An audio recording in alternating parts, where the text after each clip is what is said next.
చూస్తాను. నేను మీకు తెలుసు, నేను ఎంత నియతగా నిజాయితీగా నికార్సైన మనిషినో నేను తెలుసు నాకు.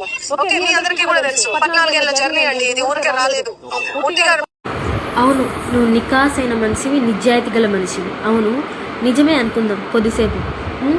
సరే, మీ తమ్ముడు దాంట్లో ఉన్నాడని ఎన్నో ఎవిడెన్స్ ఉన్నాయి, నీతో కూడా ఫొటోస్ ఉన్నాయి. సరే, నా ఫొటోస్ అంటే నేను ఎప్పుడో వెళ్ళినప్పుడు ప్రోగ్రామ్స్కి దిగారని చెప్తున్నావు, ఒప్పుకుంటాం. ఓకే, నువ్వు నిజంగా నిజాయితీగా ఉండే మనిషివేలే, ఒప్పుకుంటాం.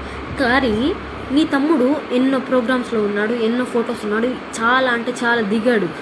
ఇప్పుడు చూడండి, ఇక్కడ బొక్కే తీసుకుంటున్నాడు, మధుతో ఉన్నాడు, అసలు ఎనీ టైం వాడితో ఉన్నాడు.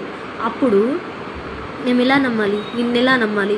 మీ తమ్ముడు తప్పు చేశాడని నీకు క్లియర్గా తెలుసు, అయినా మీ తమ్ముడిని నువ్వు వెనకేసుకొస్తున్నావు అంటే, నువ్వు తప్పు చేయలేదని, నువ్వు అబద్ధాలు ఆడట్లేదని ఎలా అనుకుంటావు? అంటే జనాలు, పోలీసులు, సిబిఐ వాళ్ళు అందరు పిచ్చోళ్ళ, వెర్రోళ్ళ? నువ్వు ఏది చెప్తే అది నమ్మేవాళ్ళు అనుకుంటున్నావా?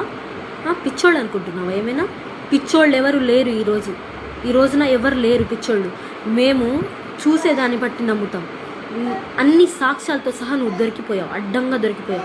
ఒక్కవేళ అవును మా తమ్ముడు ఆశపడ్డాడు, మా తమ్ముడు ఇలా చేసేసాడు, నేనే ఎలాగైనా కాపాడుకుంటాను, నాకైతే ఏమీ తెలీదు అని చెప్పి ఉంటే నమ్మేవాళ్ళం. ఎందుకంటే సాక్ష్యాలు కనిపిస్తున్నాయి మీ తమ్ముడివి. నువ్వు వెనకేసుకొస్తున్నావు అంటే నువ్వు కూడా ఖచ్చితంగా దాంట్లో ఉన్నావని మేము అనుకుంటాం కదా. మా చెల్లిని నేను ఇవ్వాలనుకోలేదు, నువ్వు ఇవ్వాలనుకోలేదా? మాకు తెలుసు. మేము అటు పల్లెటూరులలో వచ్చినప్పుడు విన్నాం, నువ్వు చెప్పావు. అలా మేము కూడా డబ్బులు ఇచ్చిన వాళ్ళగా నాకు కూడా తెలుసు. ఎంతోమందికి చెప్పావు నువ్వు చెప్పలేదు, ఎంతోమందికి. ఆ మధు ఎంతోమందికి చెప్పాడు, ఎంగేజ్మెంట్ అని చెప్పాడు, పెళ్లి చేసుకుంటున్నానని చెప్పాడు, అన్నీ చెప్పాడు. నిజంగా చూసిన హేమకాంత్ రెడ్డి వాళ్ళనే నువ్వు బుకాయిస్తున్నావు అంటే అసలు ఏమనుకోవాలి? నిన్ను నిజంగా చూశాడంట, వచ్చి మీ ఇంటికి వచ్చి మాట్లాడాడంట మీ చెల్లితోని, మాకు పెళ్ళుంది అది ఇదని. వాళ్ళని నువ్వు బుకాయిస్తున్నావు అంటే ఇంకా మాలాంటి వాళ్ళని ఏం చేస్తావు? నిజాయితీగా ఉండేదానివి నువ్వు. ఇంకా ఇలాంటి మాటలు మాట్లాడకు, మాకు మరుగుద్ది రక్తం, అర్థమైందా?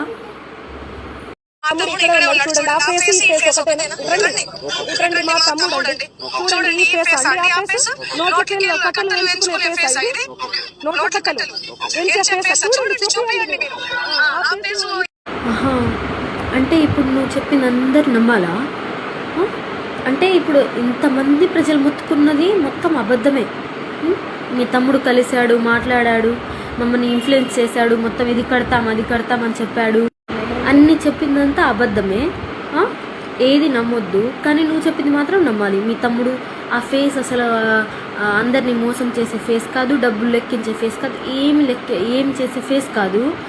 మేము చూసే వాళ్ళందరం వెర్రోళ్ళం, పిచ్చోళ్ళం. ఆ ఫేసు ఈ ఫేసు అసలు ఎక్కడా కానీ లేడు కదా. మధుతో కలిసి దిగిన ఫోటోల్లో అసలు ఆయనకి సంబంధమే లేదు, ఏదో ప్రోగ్రాంలో కలిశారు. అదేగా నువ్వు చెప్తున్నావు. ఇక్కడ కనిపిస్తున్నాయి, మాకు అన్నీ తెలుసు, మాకు అన్నీ కనిపిస్తున్నాయి. ఇక్కడ బొకే ఇవ్వడానికి కారణం ఏంటి? మీ తమ్ముడికి బొకే ఇవ్వడానికి కారణం ఏంటి? ఏం గెలిచాడని, ఎక్కడ పురస్కారం అందుకున్నాడని బొకే ఇస్తున్నారు? ఎందుకు? నువ్వు మీ తమ్ముడిని నువ్వు కాపాడడం కోసం నువ్వు ఇప్పుడు అబద్ధాలు ఆడుతున్నావు. అంటే మీ తమ్ముడు బయటకు వస్తే నీ పేరు కూడా వస్తుందని భయపడుతున్నావేమో. నువ్వు తప్పు చేయలేదని మేము ఎలా అనుకుంటాం? నిన్నటి వరకు లాస్ట్ వీక్ వరకు నేను కూడా అనుకున్నా, మంగ్లీని అంటే తన పేరు వాడుకొని చేశారు, వాళ్ళ తమ్ముడు అయితే ఉన్నాడని అనుకున్నా. కానీ వాళ్ళ తమ్ముడు లేడని, మా తమ్ముడు కూడా అసలు లేడని నువ్వు చెప్తున్నావు అంటే ఖచ్చితంగా నువ్వు తప్పు చేసావు. కాబట్టి ఇలా అంటున్నావు. నిక్కాసుగా ఉంటా, నిజాయితీగా ఉంటా అని దానివి అయితే మా తమ్ముడు కూడా చేశాడు, ఆశపడ్డాడు, చేశాడు.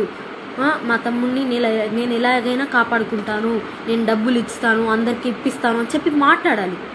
నీ మాటలేవి? నటనలు చేస్తున్నావు రోడ్ల మీద. ఏంటి నీ మాటలు? బంజారా ఇది అది అని ఇలా అడ్డంకులు పెట్టుకోవడం కాదు, నీ నిజాయితీ ఏదో అది చూపించు. వీళ్ళు అందరు హేమకాంత్ రెడ్డి అయితే 4-5 ఉండరు, వీళ్ళందరూ కలిసి నన్ను బదనాం చేస్తారు. నేను ఒక ఫ్రాడ్ని, వీళ్ళ పైసలు తీసుకుపోయినట్టు, తిన్నట్టు, ఇంకా ఏదేదో వీళ్ళు మాట్లాడి వీళ్ళ టీం ఏదైతే టోటల్ ఇంకా వీళ్ళ గురించి మనం ఇంకా మాట్లాడుకోని వీళ్ళ సబ్జెక్ట్. అవునా, నువ్వు ఫ్రాడ్ కాదా? ఇన్ని రోజుల నుంచి మేము నిన్నే ఫ్రాడ్ అనుకుంటున్నామే. మేము పిచ్చోళ్ళం అసలు. మొత్తం చేసింది వాళ్ళ. అయ్యో, ఏం చేశారు? ఓహో, మంగ్లీని బయట పెట్టారు కదా, మర్చిపోయాను నేను. అర్థం కాలేదు. అవును, మంగ్లీని బయట పెట్టారు కదా. ఇన్ని రోజుల నుంచి నువ్వు బయటికి రాలేదు, నిన్ను తిట్టినా నువ్వు బయటికి రాలేదు, ఏం చేసినా బయటికి రాలేదు. ఇప్పుడు మంగ్లీ పేరు రాగానే బయటికి వచ్చావు. అది కూడా మంగ్లీకి ఎవరైతే ఎగెనిస్ట్గా వీడియోస్ చేస్తున్నారో, ప్రెస్లు పెడుతున్నారో వాళ్ళ మీదకి వచ్చావా నువ్వు? వాళ్ళ మీదకి తోస్తున్నావా ఇప్పుడు? సరే, కొద్దిసేపు వాళ్ళే మోసం చేశారనుకుందాం. అసలు వాళ్ళ ఫేస్ చూడు. మంగ్లీ చూపించింది కదా వాళ్ళ తమ్ముడిని, ఈ ఫేస్ చూడండి, ఇది మోసం చేసే ఫేసా అని చెప్పి ఇలా చూపించింది కదా. మరి వీళ్ళ ఫేస్ చూడండి, మోసం చేసే ఫేసా? కార్లు వేసుకొని, కోట్లు వేసుకొని, 40 లక్షలు పెట్టి పార్టీలు చేసుకునే ఫేస్ ఇది కాదే, అస్సలు కాదే.